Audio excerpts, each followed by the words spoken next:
Hi friends, welcome back to my channel మా ఇంటి అభిరుచి. ఇంట్లో కూరగాయలు ఏమీ లేనప్పుడు ఈ విధంగా ఒకసారి పచ్చిశనగపప్పుతో కూర తయారు చేసి చూడండి. టేస్ట్ అయితే చాలా చాలా బాగుంటుంది.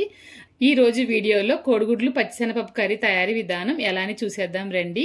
కడాయి పెట్టి ఆయిల్ వేసాను. 4 గుడ్లు ఉడకబెట్టినవి వేసి కొంచెంగా పసుపు ఉప్పు వేసి ఫ్రై చేస్తున్నాను.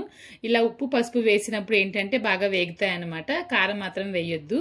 వేగిన గుడ్లని వేరే ప్లేట్లోకి తీసేస్తున్నాను. ఇప్పుడు దీంట్లో పోపు దినుసులు వేసి అవి వేగిన తర్వాత ఉల్లిపాయ ముక్కలు పచ్చిమిర్చి వేసి కొంచెంగా ఉప్పు పసుపు వేసి బాగా ఫ్రై చేయాలి.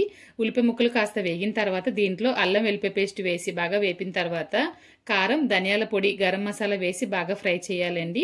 చికెన్ మసాలా ఉంటే అది కూడా వేసుకోవచ్చు. ఇప్పుడు దీంట్లో నానబెట్టి ఉంచిన 2 కప్పులు పచ్చిశనగపప్పు వేస్తున్నాను. నేను 1/2 కప్పు పచ్చిశనగపప్పు నానబెట్టానండి. నానిన తర్వాత 2 కప్పులు అయిందనమాట. ఇప్పుడు దీంట్లో తగిన నీళ్లు పోసి మూత పెట్టి తక్కువ మంటలో ఉడకనివ్వాలి.